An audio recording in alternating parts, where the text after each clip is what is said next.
Greetings, ladies and gentlemen, and welcome to my channel, where I like to make audiobooks of various web novels. In this series, we will be looking at the web novel Forgotten Dungeon from the website Royal Road, and in this episode, we'll be doing chapters 26 to 30. I hope that you enjoy. The Forgotten Dungeon, chapter 26. Uno. After the retreat, I counted my losses. Out of 20 libras, only 4 managed to escape. Well, that was a big word. They stumbled back while trying to fend off the attacks from the snakes. In the process, some of the aggressors were dragged back into the land and suffocating. It wasn't a retreat, but a comedy. The battle really drove the point that in order for the libras to be useful in the future, either an upgrade in terms of equipment or combat potential was sorely needed. And I certainly needed to add mouths to their design. As soon as I regained my faculties, the drones were put towards working with the iron grating. It was used to divide the not-yet-conquered lake and the rest of the dungeon. Of course, I made doubly sure that the free spaces between the metal was too small for the enemy to slip away. I left part of it movable. I would be back after all. Then came the cameras and the chandeliers, which were installed in the ceiling, lighting up the place and making it a bit friendlier and safer. Not that it really mattered. After the defensive measures were in place, I sat down and started thinking, what could I use for my counterattack? There was going to be one, of course. No overgrown snake will dictate what the terms to which I expand. The most obvious idea was electricity. Yet while the water in the lake should be barely conductible, there was simply too much volume to fry all of its inhabitants. Not to mention that this underground system was all composed of drinkable water. I didn't have access to enough electrical energy to vaporize or electrify it. But then again, something like a localized weapon with a few meters of range should be doable, and maybe even useful. Especially since the snakes seemed to attack anything that moved, even if it was a club swing down onto their heads. Thus, it should work. Really, calling this a weapon may be an overstatement, though. I just made a few centimeters of thick rod and connected it to wires already put into place by 2 meters above and prepared to send electricity through it. The wire was of a finite length, and because of that, the giant energy stick was pretty much immobile. I resolved the problem with the easiest way possible, by adding electrical outlets. Or rather, I put a few outpoints in the walls and attached them to the wires inside the wall. And I added a cord to my new weapon and taught the libras what to do when using the rod. As a bonus, anyone stupid enough to put their finger in a socket would get electrocuted. Normally, I would laugh at the usefulness of such a trap, but then again, it was a fantasy world. Still, and the resulting rod was a bit too heavy to be carried around in artificial arms alone. So instead, I opted for the creation of a few blue-plated libras, simply for aesthetic reasons, and made them carry the weapon.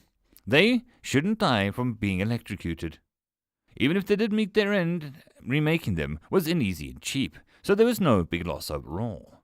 Just to make sure that I succeeded, 2 teams of libras were made in total, 8 warriors in each of them, blue and then black types. Each of them informed about their order and purpose, and the undead had problems with carrying the rod normally, so I added a few metal handles on both sides of it, because for some of the energy would be redirected towards the ground, but it was a loss in power I was willing to accept. I also needed something else, plan B, so to speak. Since my escape, I was thinking about something. My libras were mainly classified as undead. Iron and dead bodies were, after all, the main components, not counting the duct tape. They were skeletons, if one wanted to be precise. Yet they were eaten by snakes? Why? Were they able to digest them? Weren't my abominations, I don't know, poisoned? I decided to check the theory of mine back in the now blockaded lake. As an immaterial form, I floated forwards, slowly moving through the tunnel. Well, the truth that my body right now was pretty much invisible and indestructible. I wasn't so sure that there weren't monsters, spells, and artifacts which could capture or even destroy me. Haste makes waste. After a moment, or few, I arrived at the said lake, and a strange sight greeted my non-corporeal eyes.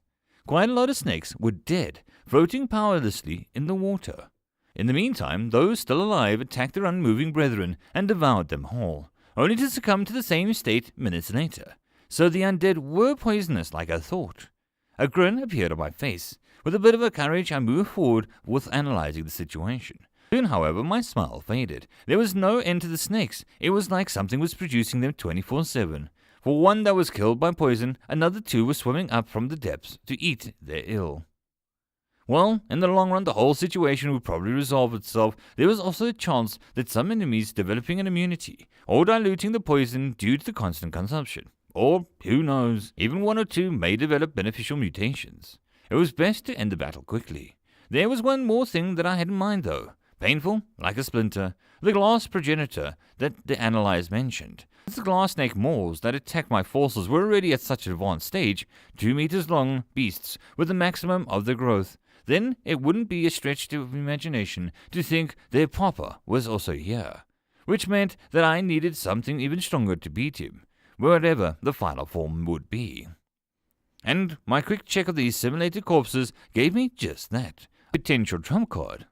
In a hurry, I returned to the artificial pond, stretched my imaginary fingers, and the first design was easy. Just a plant that grew in the water, a seaweed of sorts. I grabbed the fiery dandelion and changed it to resemble large tubes that would grow into the most surfaces, floating underwater, now to mix them with zinc, which should stop the corrosion and whatever organic bulldust that helped stop the explosions in dandelions. This time the acidic freshweed was born, with its distinctive pale yellow flower on its shell. A few small floating feeders burning potential attackers from the outside of the whole boatload of acid inside. Well, was that all? Nope.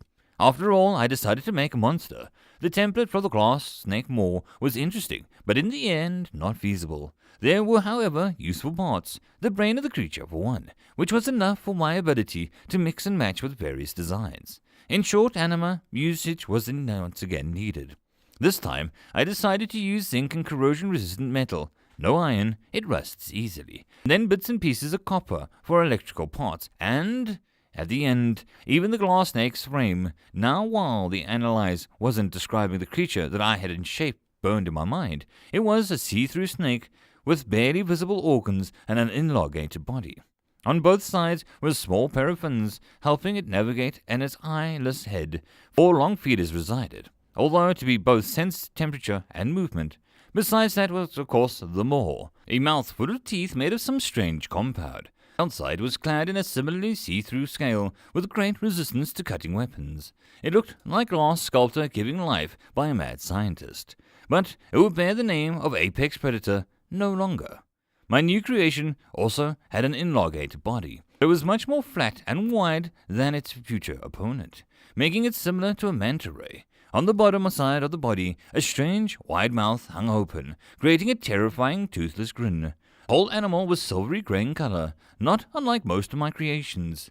This time, however, it was not an aesthetic choice, but an effect of the zinc parts, and a few more secret additions. It was a gimmick to the way of battle, but I decided to spawn only a few of the monsters for now, and even then leave them to be artificial pond. After all, they were a bit of a double-edged sword. Using them came with a cost. That last thing I tried was also a plant. This time, however, I wanted to go for something else entirely. A little grey underwater plant, which has the system named humorously the Drowning Man Razor. Why? Well, it tasted quite good, according to the description. It also contained very strong poison, the type which was potent enough to kill the elephant by sprinkling a few drops on it. If elephants lived in this world, anyway. Which they might. Also, its leaves look like a small, one-use razor popular in my town. They were, however, similar to the namesakes, dull and non-lethal. Anyway, with my preparations set, I summoned a few more Libras and stuffed them in a formation led by the Libra captains. Behind them stood the electric rod teams, temporarily named, and rattlings? They may be useful, but I didn't call for them. And why has it these mechanical arms on its back? This needs an investigation. And that reminds me, I never actually created a smith for the Libras on the first floor, huh? Gotta do it soon. Maybe the bile brain and some metal skeletons would work. Focus, Uno. Don't lose sight of your goal. It is time to hunt some snakes. Get to it. End of chapter. Forgotten Dungeon, chapter 27. Uno. My army was ready. 33 Libras, with a captain leading every team of 10. 2 units of electrical rod operators, blue-plated and black-plated, and rattlings. A lot of rattlings. The little creatures were led by a slightly distinct member of their species, maybe more than slightly. A spider-like appendages attached to its back were a sight to behold, and in a fantasy world. It was an interesting fact that the absence of the spear throw on its back. This probably meant that it was a way different class. Different race? Maybe it was just a different mutation. I already met a similar being before. Why hadn't I dissected it? Stupid. Analyze wasn't really helpful either, as it provided me only with the standard description of the rattling specimen, slightly changing the name of the iron rattling mechanic instead of spear thrower. Oh, and it also added a small line of text indicating that it has natural talent when it comes to working with machines and is able to both create and repair them. Yet even the threat level of said monster remained the same. It was leading its people, that much was clear, and the rattlings were standing in precise formation just a few meters behind it. 4 rows of 10, and all ready to follow. Who cares? No time to worry about that. I have enemies to kill. My monsters were stationed in my main room on the floor, impatiently stomping in place. Not prolonged the inevitable, I simply gave the order to march. The Libras moved first, and the squads walking one after another, each recognizable by the clanking mace in their leader supported. The mechanical precision which they walked was really a sight to behold. It felt like taking part in a parade. 1, 2, 1, 2, they marched, the legs and arms moving synchronously. They may be dumb as bricks, but at least they looked menacing. After they marched, the black rod team and the blue rod team. What? I knew my naming sense was skewed, but a simple was still the best, as I said before. Anyways, 8 Libras were carrying each a weapon, having much less trouble adding these handles to the sides. It still was unwieldy, but adding anything more was simply not economical. On the other hand, it should be possible to create a handheld version of it, more so since the special type of monster growing in my dungeon, called the Battery Devourer. Analyze said that it's parts that can be used for manufacturing artifacts. Well, I was far from creating a farm and mass-producing them, which wasn't a bad idea in itself. I would rather focus on something else. Namely, making sure that after the modifications the Devourer would simply produce the needed batteries instead of killing it and reusing the remaining pieces.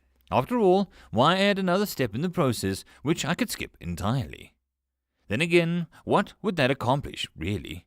There was no way to actually attack from afar, so it would be used by my Libras, one more option in melee, which made a cheaper version of the crackling mace, since the attacker might paralyze the opponent. But smacking the enemy down with relatively fragile material wouldn't add any damage. It wasn't that bad when considering the expanding my arsenal. The question was, how easy was it to make? On the other hand, creating something like a crossbow with an electrical tip could be possible with such more tempting. But that was an idea for later. After the main weapon teams trudged and rattlings, shuffling their formation a bit, but still moving orderly, there was about 40 of them, all basic range soldiers, not counting the mechanic. While their worth would be limited in the water environment, since spear throwers don't have enough penetration to attack underwater targets, they still can be useful. I was planning for the most of my forces to stay above water, pelting the arriving enemies with electricity and stopping them with the shield Libras. I had a distinct advantage in the fight over the land after all. Yet no plan survives contact with the enemy, and because of that I had my trump cards ready too. A ditch between the lake and my domain was already unblocked in preparation. I still hesitated though, since water in the lake was flowing outside, and because of using it willy-nilly would probably create an ecological catastrophe, something that wasn't too fond of. Mostly because I didn't know how to get the gods to react. So, yeah. My group entered the Forbidden Zone a few minutes later, the snakes still engaged in the cannibalistic feast. At least, the rate at which the new arrivals were appearing was visibly slower now. Lucky. That meant that there weren't endless amounts of glass snake maws, just a whole lot of them. I could work with this. The Libra team strode forward, this time with shields ready. Abomination's black armor was reflecting the light as the captains watched the rippling water, their weapons crackling with an intense electricity. But other than that, the only sound was chewing could be heard. I frowned internally.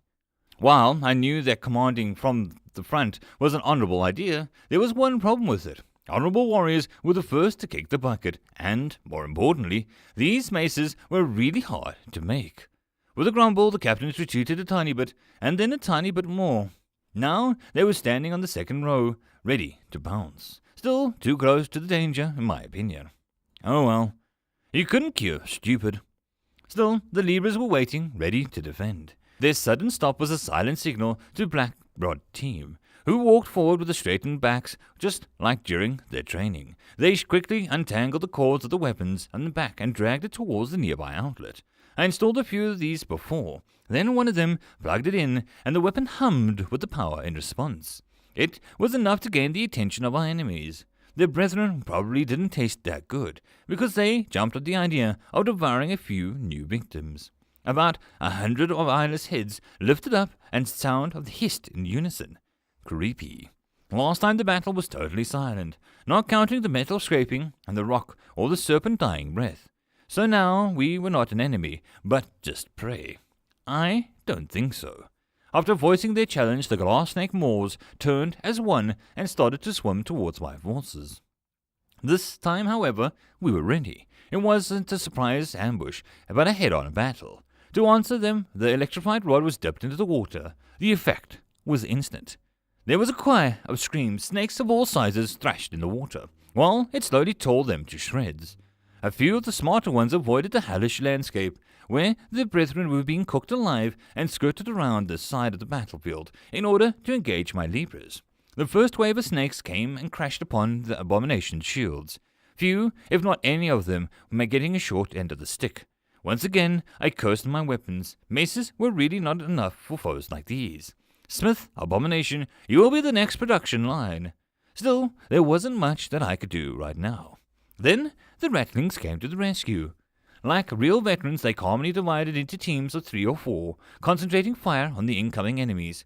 Some of them were turned into runners, gathering ammo from the tunnels and bringing them back to the front lines. Above all, the mechanic hissed and pointed, sending warriors to the weak parts of the defensive line, not allowing it to break, which was much better than anything that I had done before. Was I outshined by a rat? It seems that I'll have to check out how much they did evolve while I wasn't looking. Also, was that a sentence? Had they also created their own language? I wonder how advanced it was. This required an investigation, maybe even a dissection? No, I should be able to summon it since I was already present evolution, and that meant that the preset should be available for browsing. Let's check after this whole mess is over. And focus. The battle is still raged all around. The main forces of the glass snakes was being mercilessly electrocuted, while my defensive squads were doing their jobs. With a few losses, I might add, but the additional Libras were already summoned, slowly making their way towards the lake. And at this critical time, an enemy boss appeared. A large, discolored tentacle landed on smack dab in the middle of my Black Raid team, decimating the weapon and its handlers. It was electrocuted in the process, but it didn't seem to be deterrent. I motioned for the blue team to advance as they did so, connecting their cord to the closest electrical outlet in a few seconds. They barely had a chance to attack when the tentacle smacked their weapons again. Only this time, something went wrong. I mean, more wrong than my warriors getting killed. Boom! An enormous explosion happened. I managed to see that the blue-plated Libras shattered to pieces as soon as the electrical energy touched the armor, which in turn resulted in shrapnel being strewn all around them. The damage was immense, more for the snakes than my Libras, as additional pieces of metal lodged in the armor did nothing. Pieces of flesh and scale came raining through the moment. And another large recipient of damage were the Rattlings. Out of the 40, not even a third survived, most more or less hurt. Many were limping, some lost an eye or an ear. Still, they never retreated, throwing their spears at advancing enemies. While their iron skin mitigated most of the damage, they still had unarmed weak points, eyes, ears, underbelly, etc. I shook my head and ordered a retreat, the enemies not looking much better than my minions. So it had come to this. Release the erosion rays. I spoke slowly and observed as more and more underwater monsters were making their way forwards in a rampaging tentacle. End of chapter. Forgotten Dungeon, Chapter 28. Uno. Soon as the battle entered its heated phase, at first the underwater monsters arrived and immediately clashed with the progenitor. In the meantime, land forces, or rather what was left of them, were making a full retreat. Like I mentioned before, while Libras were in a relatively good shape, and the same couldn't be said about the Ratlings. Only a few remained out of all the warriors, which was at least partially my fault. Exploding Libras and all that jazz being a nasty surprise. And on the right side, they reproduced quickly, which was obvious to me since from 20 minions I summoned in the beginning, they'd come 40-strong army. Anyway, right now it didn't matter at all. We were retreating. Every minion of mine headed to orders to try to desperately get out of the enemy's range, with a tentacle that was no joke after all. It still managed to squash more than a few abominations, even while being badly injured itself. The progenitor, formerly colorless skin, now reminded me of the moon's surface, riddled with bigger and smaller craters. There was also some kind of liquid leaking out the cracks and burn present on it. Its presence turned the water thicker and thicker by the second, which filled me with an unwanted memories. Thankfully, both the existence of the underground stream and the simple mass of water present made sure that the change was temporary. However, it forced the being to remain still for a moment, in which it turned out to use the analyze for the first time since encountering it. I was absolutely sure that what type of monster the forces we were facing. Glass progenitor. When a glass snake maw collects enough energy and mass, it can evolve, ending up such a being. This allows it to grow near indefinitely and changes its core being from an animal to a plant. In turn, the new being is forced into a sedentary lifestyle, often devouring all life in the process. This creates artificial dead zones in the underground seas. As its name suggests, its progenitor is capable of spawning glass snake maws, but only when it is eaten enough. While capable of devouring plants, it prefers fish and meat to land creatures. At first glance, the thick skin and regeneration capabilities are certainly impressive, but when compared to the progenitor with other creatures of the same danger class, it feels somewhat lacking. Threat level B-. Oh, just like I thought. So the big tentacle was a B-class monster, albeit a lower class. That explains a few things, like the ridiculous resistance to damage or the pure power of even the most basic attacks. The mention of the progenitor regeneration might, however, bring my plan to a grinding halt. After all, it was mostly dependent on continuous exhaustion of the enemy, after which I planned to deal the finishing blow. Oh well, if it doesn't work, I'll simply leave it alone. It didn't have the ability to move since the glass progenitor was basically a plant in a big tooth mouth at the base. This forced it to stay in one place forever. Even if it wanted to spawn more glass snake maws, I had a contingency in place for that. In the long run, it didn't matter that the beast was under my control or not. The important thing was that anybody stupid enough to walk around in the lake would end up devoured. I would still try again to control it. Just in time. My little creations had arrived. Erosion Ray. The underground monster that looks similar in shape to the manta ray in its silvery grey colorization, and the toothless smile in the bottom part included. However, while the outside looks pretty much harmless, the insides are a different matter. A large part of the innards comprised of a stomach laced with a regenerating layer of zinc. This makes the real body resistant to corrosion. Erosion rays live in symbiosis with acidic freshweed and drowning man razor, storing their acid and poison while combining them into a corrosive liquid. It can be used, said mixture, to propel themselves by expelling it at high speed. This in turn tends to create a deadly zone that creates a hard to dispel by any ordinary means. While not entirely immune to poison and acid, they nonetheless boost a great resistance. Threat level D-. The system description didn't really do the rays justice. It even blatantly omitted the most important part about them, the fact that said symbiosis allowed seeding of both plants in the surroundings, and the new greenery changed water content, making it both more poisonous and acidic, which deterred most other living beings. And while the latter wasn't that dangerous, acid was simply lowering the pH of water, which made it more sour, but not much else. It was the former that bothered me. Drowning Man Razor was a plant bred to kill, its mellow taste and accidental consumption a real danger, since it was a new, unknown species and it was mere presence poisoned the water around it. At least its growth was strictly connected to the erosion ray's presence. As long as I didn't let them propagate outside my dungeon, the damage should be minimal. Still, letting Drowning Man Razor grow freely could lead to some unforeseen circumstances. Alas, the process had already started. There was no way to go back now. I strained my sight while climbing the surrounding area. My erosion rays were dancing around the tentacle, each leaving a trail of greenish water in their wake. Time after time, the progenitor tried to scoop up or smack the buzzing enemies, but a lack of sensory organs and overall clumsiness was working against it. The thing that I was most afraid of, the greedy maw, was immobile, relying on the tentacles to hunt. It seemed like the turning into a plant wasn't the best evolution choice. I nearly finished taking control over the part of the cave when the rocky underwater started to turn yellow and green. The razor and fresh sweet speed of growth was truly awe-inspiring, and to tell the truth, even a little scary. I guess my dungeon manner had to hand in it. While the plants presented started to change the water color, it didn't detract from the progenitor ferocity, nor did it seem in pain. I left them to play. Like I said before, this battle was already won. After all, glass snake maws were already extinct, and the ones who survived the battle were poisoned and dead in a few minutes after the erosion arrays arrived. Thus, I could turn my attention to many things that I required it, like, for example, excavating a new fake core room from my mechanical core. It would, after all, be too conspicuous to leave it on the first level, especially since the second floor was coming together quite quickly. So, after a few minutes, I had an idea. Why not dig a tunnel underwater?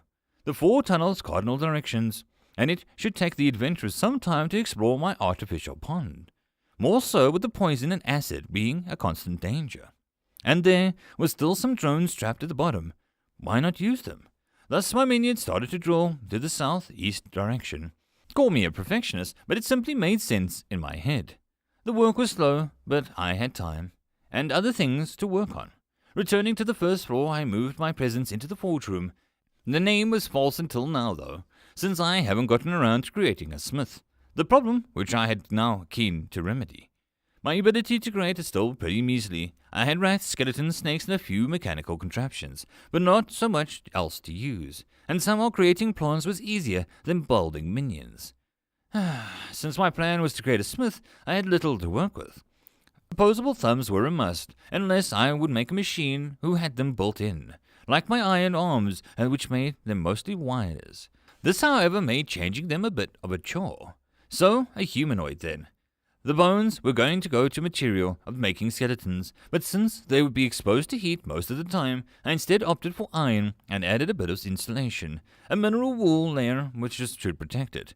How did I make it? Well, the forge room was lacking its namesake, the forge, so I installed one in the beginning, not the normal kind, since there wasn't a lot of space where the smoke could go, and some of my minions needed to breathe. Instead, I opted for an electric forge. That may be overstatement. I was only a large tube made of thick stone and wires spiraling in a shell. They were connected to my network and feeding them power and generating heat when needed. It worked well enough. I even installed a small water wheel near the lake on the second floor to allow for electricity generation, if I ever was low in mana. Afterwards, I simply melted the stone inside it and dragged the remaining material with my artificial arms. The temperature was a bit too much, so each time I had to rebuild them. You gain some, you lose some. In the end, I kinda understood how it was made, using the material wool was added to the list of available materials, which was good, since I was trying to create it for a few days until the system recognized my sample. Then everything started to move quicker. First, I summoned a large skeleton and 2.5 meters tall, and made sure that its bones were empty inside. And then I sawed off the upper part of the skull, leaving it open for now. And then came the mineral wool, which I wrapped around the creation, making it a pseudo-flesh for it. It wasn't stringy with the material, so it started to resemble a real humanoid in only a few hours. Not counting the creepy skull, of course. After that came summoning the bull flesh brain, which I tried to force into the skull and animate the prepared pile of bones, which didn't work. It took me a few minutes to understand why. The skeleton wasn't made of metal. Obvious hindsight, but also easily remedied. I simply created a sort of metal cockpit, and the head and skeleton made sure that each of the bones had its own wire coming through. It was a bit similar to how my own dungeon network had begun running. Which reminded me to create 2 more mechanical eyes to add to it. This time, the brain wasn't even hesitating, quickly stretching its tentacles into the prepared holes. It took a few minutes for the monstrous to recognize and connect into every single available space. But somehow it managed to finish before I had lost my patience. Then, a smile on my face, I only created a full metal helmet, leaving the open space for its eyes to see. Still, no mouth, and my newest minion was complete. Analyze, I said in a full of expectations. Bile-brain golem. This creature is a fusion of bone, dead flesh, metal, and stone, created to do its master's bidding. While strong and robust, it is not very intelligent, but due to being made partially from the earth that retains its stubbornness, given any task the golem will continue to try and finish it to the best of its abilities. The large mass of slow movements make this being perfect shield for others. It is also a slow to heal, as the metal it was made from is somewhat rare. At the same time, due to its rarity, knowledgeable adventurers will hunt it down to the ends of the world. Threat level D. Did I frick up? This was a warrior class, and not a smith one. Full of hesitation, I ordered the golem to pick up a hammer, and I made it a few hours earlier, and then it's simply smith. It just stood there, dumbly staring at me. I don't see your arms moving, I said with a wave back at me. A failure? I made a few hammering motions, and the golem repeated them clumsily, and then stopped as soon as I did. Next, I ordered the thing to pick up a piece of iron, and then there was some already stored in the room. The replenishing magic was added to them, in order to make sure that the smith would never run out. Not like that. With the tongs, I screamed at the golem as I grabbed one, and only slowly to get worse with time. You need to heat it up, I continued, but it waited for me to demonstrate. So I did, and hammer it into shape. Yep, it was worthless. No point sticking around then. I just needed a room, wasn't empty anymore. Shaking my invisible head, I left, leaving the golem to its own devices. I'll try to work out a real smith in the future. For now, let's do something else. Right, the fauna. I could use a snake design to make a dragonfly-like creature. The basic frame was a bit too floppy, but a bone here and a metal reinforcement there, and added wings, like those of Leonardo da Vinci's sketches. Yes, lovely. Avarice glass dragonfly. The strange flying monster is clearly an amalgamation of flesh and machine, joining the see-through body of a glass snake with the quickly turning wings and fangs made of metal. The transition is seamless, and as such, a natural predator is born. The resulting monster tends to nest high above the ground, joining in pairs of laying eggs. While feeding on the ambient manna should be enough for it to survive, with the race of monsters prefers to stuff its bellies full on any occasion. They also tend to collect sparkly items, similar to crows. Threat level D-. I could see my enthusiasm returning. Now to create something for it to hunt, something small and harmless, a herbivore that could kill the otherwise inedible plants. Like that? Blue hopper. A non-aggressive animal survives mostly on the diet of leaves and insects. It tends to live in packs of 5 or 8 monsters. Clearly, a biomechanical in origin, uses its metal hind legs to jump long distances, both to catch its prey and run away from danger. It's small, easily fitting into a grown man's hand, and can't really grow any bigger. Besides its blue coloration and ability to jump, it can also generate weak electrical shock when in danger. It is, however, a very exhausting skill, and as such, it can't be used continuously. While otherwise unremarkable, its stomach contains a powerful acidic capable of dissolving flesh, metal, plant matter, and even stone. Threat level G. The drones finished digging in the northern passage? Good. Then, should we enlarge them into about 3 rooms? 2 for the Libras and 1 for the growing battery devourers. Get to work, people. Drones. The room deep in the pond was getting finished. And then it was even within the air pocket. Lovely. I should be able to add on that other side on the underground lake, just to freck with people, and move to the fake core. I had to remember that. Oh, and I should summon some rattlings for experiments, maybe add a few more parts, or check out how they communicate. With variants, there are available. So little time, so much to do. End of chapter. Forgotten Dungeon, chapter 28.5. The Council. Rattling Queen, the tunnels under the dungeon core room. Silence, children, I spoke while I smacking the polished stone table with my foreleg. I took only a minute for the silent council to quiet. True to its name, not all of us were here, as Scout was currently wandering outside doing his job, while Scientist and Crafter were hidden away in their quarters playing with the new explosives that our Creator bestowed upon this world, and hopefully not destroying their laboratories. Again. And that note mechanic was unable to sit still with his furry backside, eager to finish the meeting and join the creator's forces in conquering the watery place. As such, he was required to share his experience with the rest of us.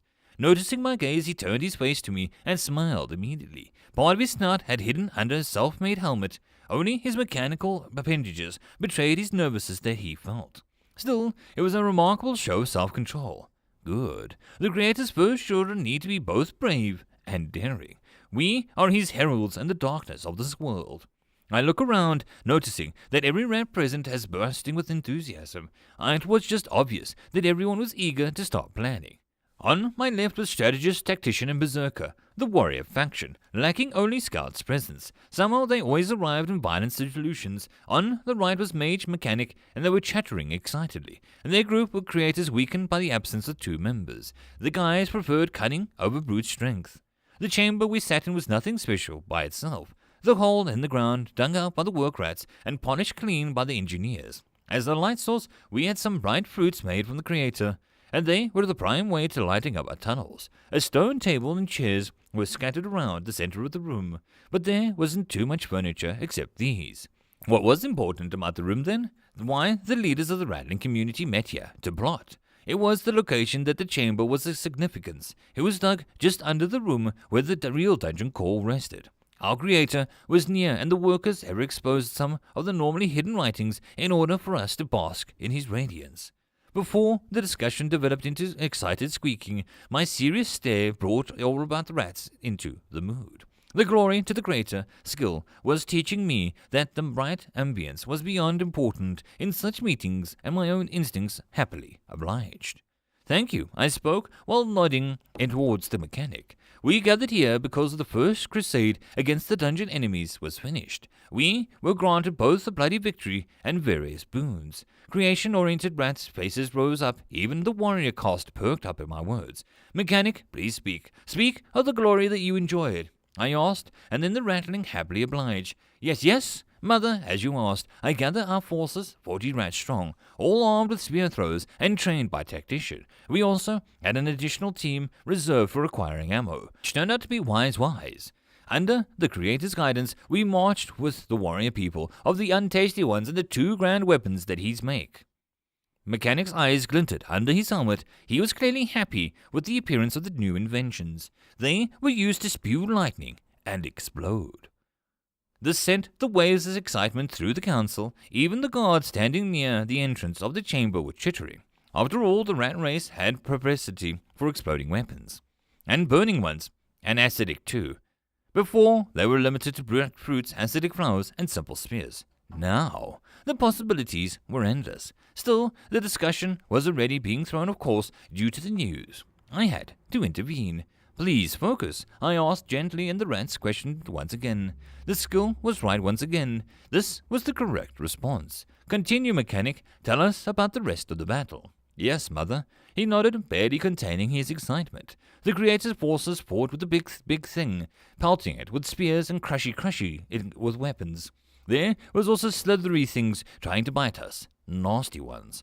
He started a gesticulate, showing how bravely his forces battled. It was cute enough, so I let him continue. We fought well, but in the end the exploding untasty ones killed many of our brethren. Mechanic lowered his snout, clearly showing that he felt responsible. I knew that something was different about them, but didn't order the retreat. Mother, please punish my ignorance. As he finished his words, 2 rats entered the chamber. At first I frowned at the interruption, but a quick look at their wounds identified them as the veterans of the crusade.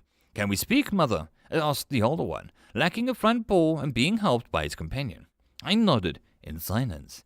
We ask you to forgive the mechanic's transgressions against the Creator. The badly hurt rat trembled at speaking his holy name. We will gladly take the punishment in his stead. I saw the mechanic wince in the corner of my vision, the tears glistening in his eyes, threatening to spill at a moment's notice. There is no way that I would do that, I spoke, and the room froze in shock. After all, there's nothing to forgive. Mechanic did his job splendidly. A grin appeared on my lips, and the rat slowly comprehended the meaning of my words. Then a strange laugh resounded, and everyone stared at the mechanic standing up from his chair, snot and tears mixing together to show relief. Seeing the attention he brought to himself, the rat in question tried to unsuccessfully calm down. Only after a few minutes did his composure return. "Thank you, Mother," he said with a deep bow, the two wounded rats behind him copying the motions of gratitude. "Glory to the Creator," he added with deep emotion. "Glory to the Creator." The people in the room repeated after him. "Come, speak more of the grand battle. Let us bask in the honor gained." Yes, his face turned more serious and he continued. "With our ranks shredded, the Creator ordered us to retreat. It was then that the scout minions saw something moving underwater. The battle continued with these reinforcements. Since we would be only a hindrance, I led my brethren back home, and that is the end of my story." I nodded and turned towards the scout vice commander. "Did you identify the threat?" I growled, only to let them know his place. The rat in question bowed and answered stupidly, but with a great confidence. "We don't know what they are, but the attackers were clearly creations of our master." A sigh escaped his mouth. "Anything else?" "Yes, Mother." The vice commander started to grin. "The Creator made a few more races. One of them is particularly interesting." "Oh, don't keep us in suspense. Speak up," shouted the berserker, as always, easy to anger.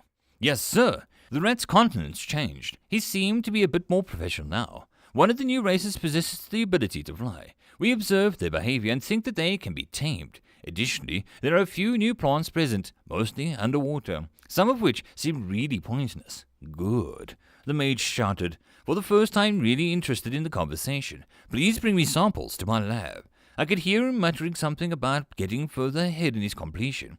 Poor guy, being blessed with the analyze skill, yet not having a chance to use it. Well, we could send him to the surface, but that was a dangerous fate for the rats unique as him. On the other hand, the rats were just their paws were already full, will gladly accept any help. I could fly! The berserker was almost excited, albeit from the other reasons. He was currently waving his scarred arms with excitement while thrashing at the chairs with a large frame. The vice commander's body shook off a bit after hearing that sentence. "Maybe," he cautiously answered, but not hearing any response added quietly, "but it would take some time to even select a breeding." I nodded to myself. Still, to create an air unit, that would be an interesting experiment. "Mother, I have a question," asked the silent strategist. His skill calculator had an accuracy rating directly connected to the available information. Thus, he usually only listened to what the others had to say. It was surprising to hear him speak out. "Yes." After the initial shock, my saintly aura immediately returned. "How are these red rats?" They were moved into the deep changes and asked to train force of their own. These were the rooms we had built in the second level. Afterwards, they would patrol both floors and reinforce the already present guards, this chamber included. We have no shortage of volunteers to send into the conversion. Our faith is strong. Glory to the Creator. Glory to the Creator. "And how are things on the surface?" the annoying strategist asked again. Oh well, it was not like this information was secret anyway. I had a meeting with the Surface Queen. We put aside our differences, and she was happy to trade information and resources. Translation: my glory to the greater skill brainwashed and subordinated her to me. Above ground is similar to the metallic jungle, with silver plants and acidic traps present in every direction. Few rats trembled with these words, and we all know how the military sent their squads to the camp in the jungle, and how many of them returned with burned fur and didn't return at all. "Then we are sending reinforcements up to her?" the mage asked hopefully. "Yes, however our losses are tremendous. The tall ones are strong, even monstrously so. Even of their teams keeps a very good pace, annihilating our forces on their way, the elite vanguard unit." "When will they arrive then?" "Probably in 5 to 7 days," the tactician listened and his brow and returned. "Then they don't seem strong," he spoke with disdain. "They move that slow only because they started to employ suicide tactics," I answered. "That changes things." She shook her head. "Will the flying forces be ready for their arrival?" A question hung in the air for a moment until Vice Commander scurried to answer. "We will be testing the basic feasibility of this idea. We're not even in the prototype phase." "Then get to it," shouted the tactician, his reddish eyes glittering with madness. "Mother, we will take our leave here. We're wasting time, and I feel like my knowledge will be best put into use down there, in the field. Yes, go my child, and make me proud. Of course, glory to the Creator," he said, before leaving and dragging the poor scout vice-captain out of the room. "There were materials to make the bombs to test, Mother," whimpered the mechanic, and Mage only nodded her head quickly, agreeing, and I sighed. "Go. Don't blow up the laboratory." 2 pairs of hurt eyes answered me. "Too much," I sighed again, and they scurried away too. If this meeting adjourned then, Mother? Slowly asked the strategist, noting that only Berserker and he were left. Yes, you know what the time of trials is coming. Prepare. He gave me a bow as soon as I was left alone. This made me think about the future.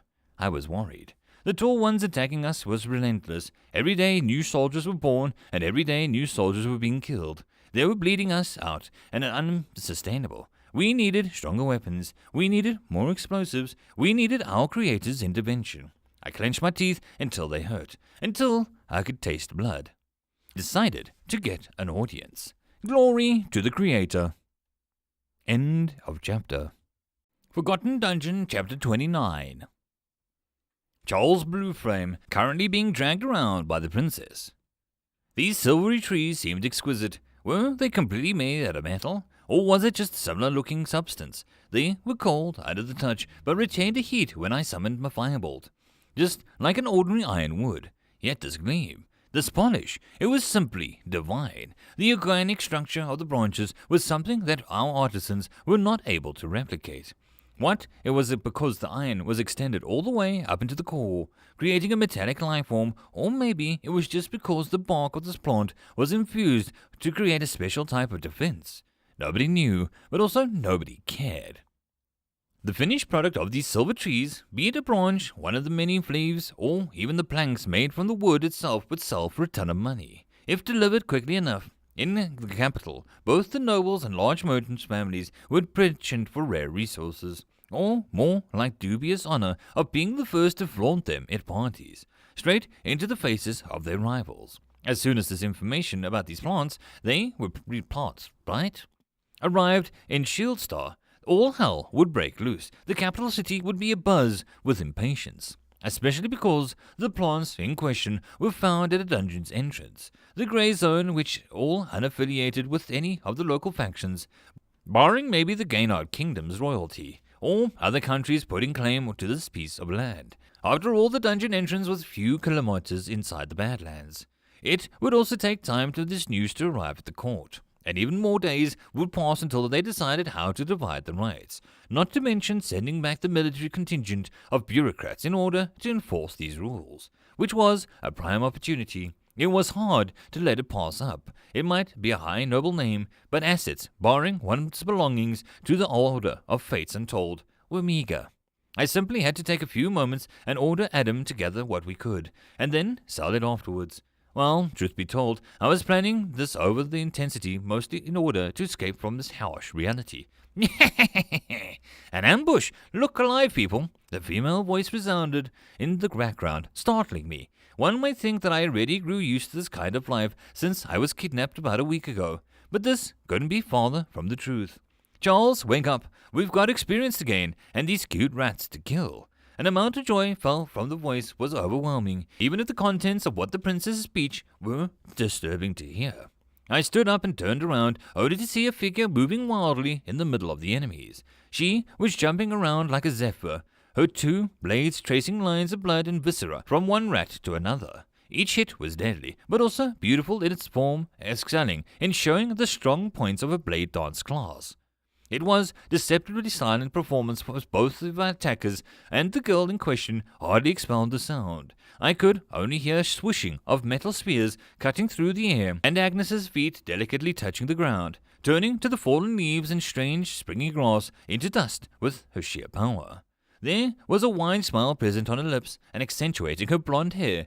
She had cut it short in a boyish fashion, but only a fool would not recognize her for who she was, a scion of the royal family, especially with these deep green eyes which resembled dark jades. Drops of blood slowly slid from her leather armor, leaving a visible trail of metal parts after it. While she shook her head with wild, uncanny grace, her figure, while still childish, already started to show the signs of a true flower, which would fully bloom in the future. One would think that her physical appearance alone would be enough to gain a bunch of followers and yes-men. It was only in her suitor, me, her fiancé, something didn't add up. No matter how bestial her character, it was simply weird. Yes, there were whispers in the dark about her peerless strength and bloodlust, how she wasn't really a human being but a monster, conceived in revels of destruction, which was, of course, utter bullshit. Her laughter returned to me with the reality once again. Princess, why aren't we? She interrupted with a displeased expression, one word on her lips. Agnes. Princess, your health is really And once again, I wasn't able to finish. Agnes. I tilted my head, not understanding her intentions, and began to speak again. Princess, why? She came close, the blood, stench of death, and the all too green eyes suddenly appearing only a few centimeters away from my face. Call me by my name, Charles, she pouted. A cute gesture, if not for the carnage surrounding us. Said carnage created by the small hands. We're bound together, you know. Don't be a stranger. She whispered the last words into my ear, nearly licking it and backing away. Starting to poke at the dead rats with a sword, of all things, I sighed again, a bit miffed with my body's reaction and her innate childishness. Agnes, why isn't your team sending out commoner adventurers ahead? I asked. It didn't make any sense to waste our strength out here. Surely the duty of carving a path through the metallic jungle could be generally given to less men? I'm sure that your team would be best put to use somewhere else, for example, in the dungeon proper. Hearing my remarks, Agnes shook her head and stood up with a small grin on her face. I could simply say that I enjoy these battles, and that should be enough for a reason. She answered while looking at me in the eye once again. It was my turn to deny while shaking my head wildly. Tell it to those cowards in the capital. They may even believe it. I grinned with my teeth showing. She was a powerful warrior, true, but this side of Agnes was never something that I was afraid of. There is always a direction, a hidden goal of all of your crazy escapades. You're doing it this way because there's something to gain. I rustled my hair, noticing the little beard had already growing on my face. Another downside of being a barbaric conditions. So what is it, my dear? I chuckled. That's where I love you. She answered, starting to laugh again. Her short hair danced in the wind. She moved with the rat to rat, her boundless energy simply refusing to calm down. He might be an arrogant jackass who thinks he's better than everybody else, but you're bright for a noble. Before I had a chance to respond, she continued. Well, you see, while I really enjoy fighting these rat monsters, a glint of real her. A greedy, lonely girl appeared for a moment and disappeared as quickly. I mean, they used tactics, ambushes, try to weaken us by kidnapping workers or not letting us sleep at night. How exciting. Which is the monsters do that? Agnes started to gesticulate, her hands flying into the air. They're an enemy I can respect, and we're not even at the dungeon yet. There may be mutations or evolutions there. I can't wait. She grinned in the savage way I knew to associate with her hiding something. But that's not all, right? I nudged. Yep. Once again, coming closer, her breath warming up my skin. By killing them, I can still gain levels. What? I exclaimed in shock. Aren't you like 14 and on the second advancement path to boot? 19, my dear Charles, and please don't scream so loudly. People would start thinking that I'm torturing you for my pleasure. Again. Aren't you doing just that, though? I asked, crooked smile and present on my lips. You dragged me out of the Order campsite and to cut the path through to the dungeon entrance. I'm still lower level than your allies, you know. I admitted freely.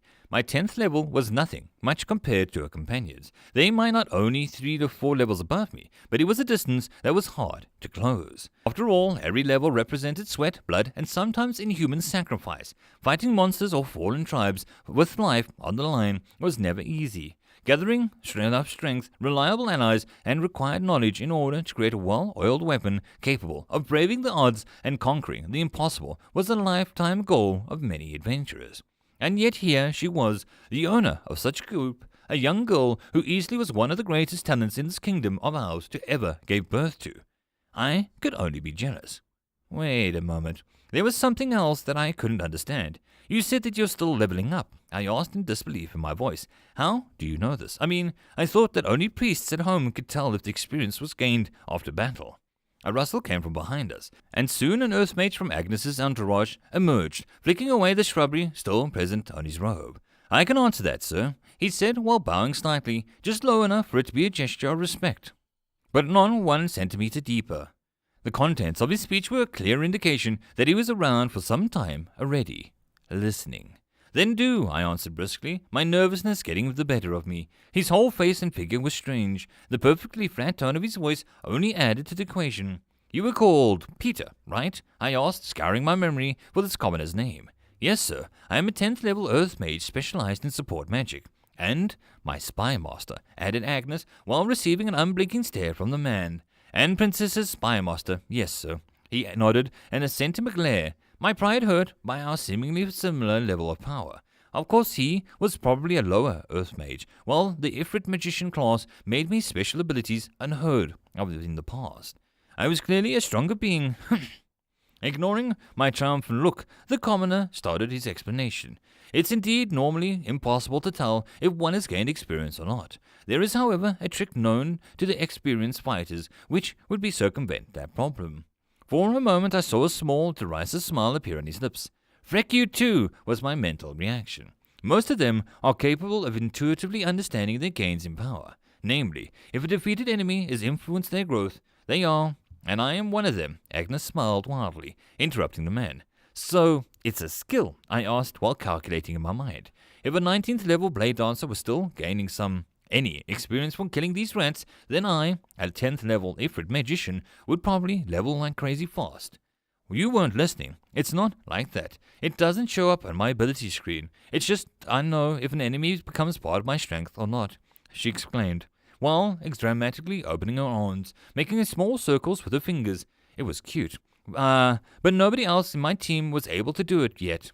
It was my turn to glare at disdain at the only commoner present. Peter just shrugged and tried to continue his speech. As to why we are not using other adventurers, there are a few answers to that question. Firstly, the experience gained is nothing to scoff at, and we are more than happy to have a monopoly, for as long as we can. He lifted up a small rock into the air to make his point. It is unlikely that they can find out. Another rock flew up by itself. Secondly, the rate of advancement was simply atrocious. Hey, it's not their fault, Agnes shouted while the rest of her team, called the Swords of Hope, gathered around. Lone Mountain, her attendant, was silently judging all of us, while the even Boulder stuck to the shadows, happy to have a moment of respite. These monsters are highly intelligent and coordinated, and they are not afraid to die. If not for the level difference, even we would be in trouble. If not for that, I would be surprised if we gained any experience at all, added Eve, her owlish, slick features tainted with blood. They're shockingly easy to kill. I should remind you how their ambush went yesterday. chuckled Boulder, clearing his tower shield with pieces of meat. In response, Eve turned red like a tomato. Don't! She shouted, just to expel the shame of gathering with her pitiful chest. I can't believe that these damnable creatures... Her words turned into a mumble, and I was able to hear the word lavatory, at which point my attention was turned somewhere else. Some things were better left unknown.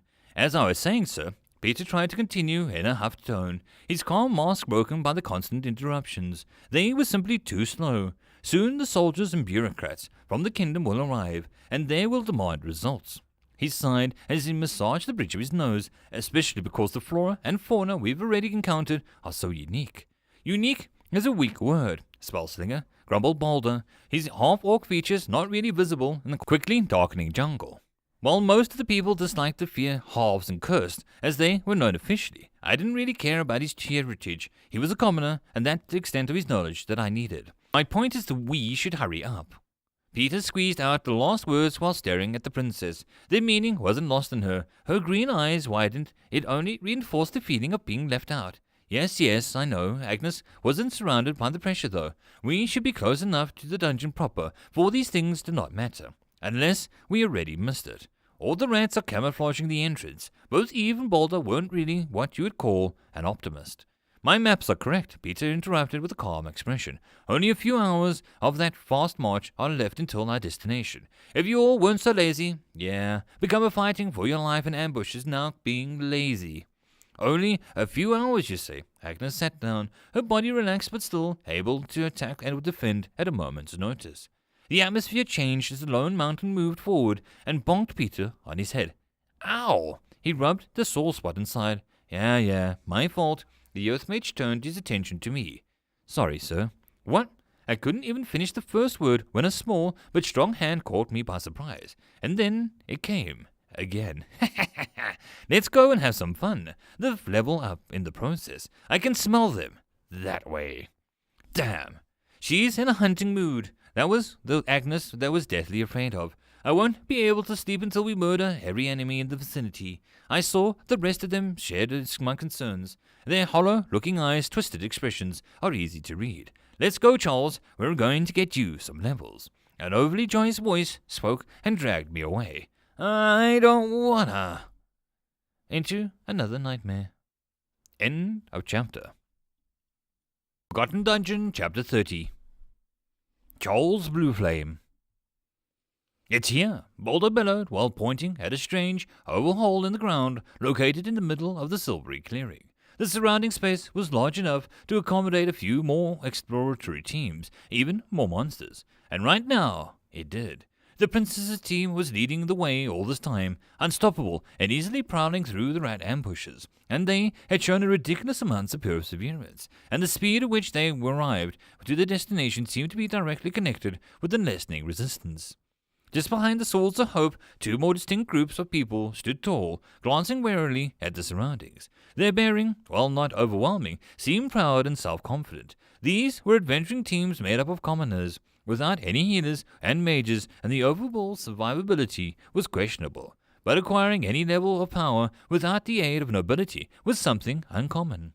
Even deeper in the formation, a bunch of lowly peasants worked madly, trying to cut down the trees, clear the remaining plant matter, and drag the stumps away. The road they were building into the heart of the jungle was nearing completion. For them, it meant food, or maybe even some coinage. If they were lucky, even a level up was not beyond their reach. We would soon start a fight, after all. But enough about them. For me, for us. This last few hours had been back-breaking. I couldn't feel my legs, the mana levels were also getting low, while the accustomed tiredness was like smoke, threatening to slowly strangle me to death. And yet, we walked, each of us in our throes of fatigue. Only the one leading us, Agnes, seemed to be lively beyond measure, even when spearheading all of these battles. Her blades already turned dark red from the dried blood. This was breaking off in small, gross petals, which was quite disturbing. I had a different problem, though. A bunch of enemies stood between us and the well-deserved rest. In the silvery glade, the squad of rat monsters was waiting, formed in two orderly lines. Their skin was glistening in the sun, spending beams of light, like a performance created before the bloody finish. Each of their spears looked deadly and ready to fire. Beady eyes were following our every move, full of muted fury with determination. To tell the truth, they weren't that dangerous when fighting in the open. In the straight-up battle, we would be 10 times out of 10. That is why their course of action made it painfully clear that it was some dungeon monster. Only this type of being would blindly rush towards their death despite the odds, especially seeing how intelligent they were. Planning to avoid the first volley and retreat and let the others do my job, it seemed, however, that my esteemed fiancé had other plans. Charles, give me a firebomb right in the middle of their group. Peter, defensive buffs. Eve, be prepared just in case. Boulder and Lone Mounter cover the casters. And what will you do? I shouted back, happy that the rats didn't understand our language. Yet. I'll dance. She flashed her happy smile and turned towards the front. Our helpers were, however, confused, not being given any orders in particular. I only shook my head and focused, ignoring the ensuing commotion. After that, I could lie down and go to sleep. With a snap, I forced my tired body to move. Mana gathering under my ribs and the middle of my chest, the familiar burning sensation that moved to open the palm. I concentrated heavily. This preparation was important, something that old Mage Tutor quite literally had beaten into my flesh. Spells were never easy to cast. In a second, the deadly energy spun around, creating a small vibrating ball, which radiated heat and condensed power. It was something monstrously terrifying. This emotion of mine didn't change, no matter how many times I saw the meta change. A rush of pride filled my heart. Lesser mages would need to chant or even pull this off. The peasants around me took a few steps back, and even the Swords of Hope eyed me warily. The firebomb was just that, a ball of fire that a mage threw to the closest enemy. It would, in turn, explode, creating a large impact and setting things on fire. Many things. Sometimes even all of the things. But this one was careless enough to drop said magical construct on the ground. Let's say that such people were rare and tended to not live long. I was not one of them. The magic stabilized and I used a chance to immediately throw the spell. It flew nearly soundlessly and landed in the middle of the enemy formation. The rats were surprised, but due to my move's suddenness, many forgot to relocate, which ended badly, as the fireball exploded in their midst, killing 2 of them outright and setting fire to nearly half of the remaining monsters. Those affected crawled in the dirt, trying to extinguish the flames and screaming in pain. Their squeaks filled the air. I grinned. This rush, this satisfaction, this feeling of power. It just never got old.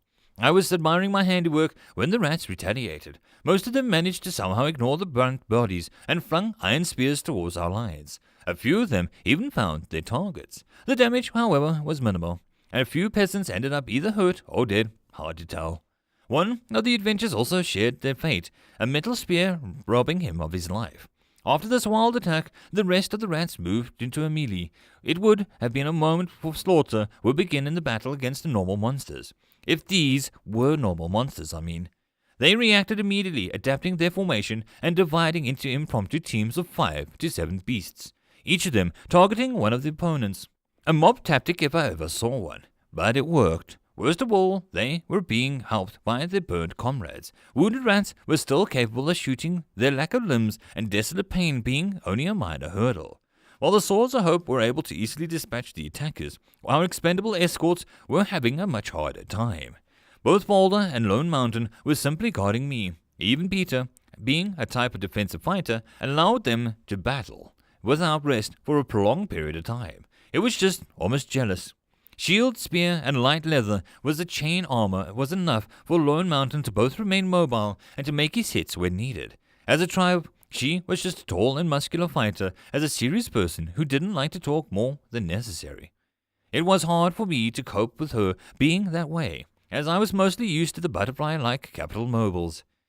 The half-orc called Boulder, on the other hand, was blessed with a powerful physique, which allowed him to lug his plate armor, tower shield, and mace everywhere. Said mace was a two-handed model, to normal people at least. Being a slave, he didn't really have anything to say in party matters, but his treatment was much better than those of his kind kept by other nobles, or merchant families. And yet his sour expression brightened only when he could fight against a worthy enemy.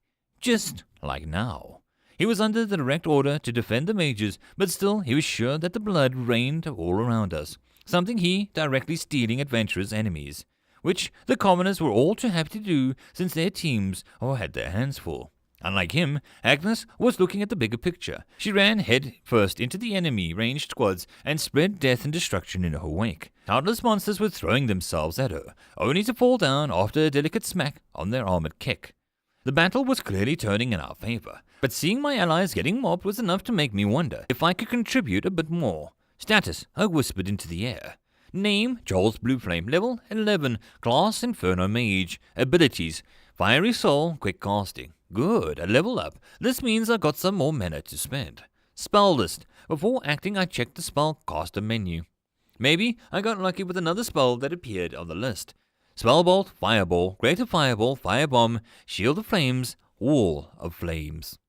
Nope, nothing. The mana level was always a concern, and for some reason the status of sentience didn't show how hurt they were or what amount of magical energy was available to use. To a trained mage, however, there was only simply know if the remaining power was enough to cast the spell, and since I was a thoroughly trained, Shield of Flames. Hearing my shout, the faces of the people turned in fright. Always remember to inform your party members when you cast the spell. A wizened face of an old teacher popped into my mind. Wiping it off, I focused instead on my fiancée. Much better. She flashed me another of her smiles, and 3 orange bucklers started to levitate around her. Anyone hitting them would be blasted by a firebolt immediately afterwards. While fire spells in general were offensively oriented, it was something I grew used to. My second nature was to kill the enemy before he closed the distance. It was a completely different tactic than the one used by the cowardly Earth Mages or the Dross Republic, or our own resident Worm Eater. My help didn't really matter in the long run. The battle was won. I just wanted to contribute and maybe get some more experience. We finished the battle, a few more killed commoners, but managed to exterminate any rats in the vicinity. They fought to the last one. And now we would build a stronghold here, prepare for the delve, and for the fallen tribe's unavoidable counterattack. This place was in the middle of the territory, after all. But first and most important thing on the world, sleep. Ignoring the wounded trash on the floor, I walked back to the camp, jumping straight into my cot. Royal Chambers, Lunar Kingdom. Is this report genuine? Asked the old man. He was sitting near the fire, light playing on the golden hair and eyes. His ears were elongated, sharp, and betraying his elven ancestry. Like most people in the room, he was wearing a luxurious robe and exuded a royal bearing.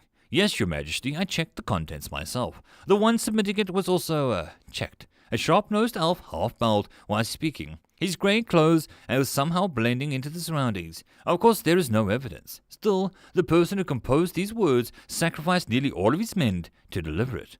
Father, let me do it. Let me purge this blight from our world. The young man stood up from his chair to declare his loyalty and stared with passion at the old king. The person in question only sighed tiredly. And that's why I won't let you go. In the best case, you would destroy the whole place. In the worst, we would end up in a war against the gay in our kingdom. A war that we cannot win. So what? The young half-elf shouted indignantly. Shut up, older brother. The second prince spoke in a harsh tone, his black hair shockingly different from the sea of gold. Why aren't you wearing your artifact? The older brother answered in anger. Because I wish to be true to myself. It was father's order. Let me repeat your words. So what? You! Silence! Both of the princes stopped their quarreling immediately. Are you children? Neither of you are wise enough to lead such a difficult mission. I would send my crows, but... He looked at his spymaster with a narrowed eye. Was the hawk dispatched? At his men? Seeing the man nod, he started to massage his temples. If I may, Your Majesty, speak freely.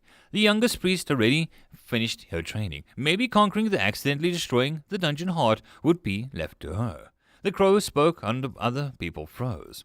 You would send that thing out there. Why not let my men finish it? The golden prince fumed, anger visible in his beautiful face, and the black prince radiated a different emotion. Father, you can't let Manilia go there by herself. The filthy humans are there, and I can't stand the thought, he shouted. Let me accompany her, not as a warrior, but as a chaperone. Calm down, the both of you. The old king shook his head. At least the other two aren't here right now. I'll think about it. Leave me be. Unwilling princes both bowed and left the room immediately. Only the crow and the king remained, exchanging tired smiles. Your Majesty, she will have to go. This dungeon is simply too dangerous for anyone else. All forgotten dungeons must be destroyed. The legacy of the Meiji Tech Empire is simply too powerful to fall into the mortal hands. Is it worth risking the war? You know the answer. Prepare the escort and tell the princess. Don't forget about the one she calls the shield. Okay? The crow nodded, a bitter smile appearing on his lips. Is this wise, Your Majesty? He may die. There are others, more capable and more loyal. Crow, I took everything from her. The golden eyes of the king clouded for a moment. Let her have it, her last, final toy. And he is loyal, just not to me. As you wish, Your Majesty. The man bowed and left the room.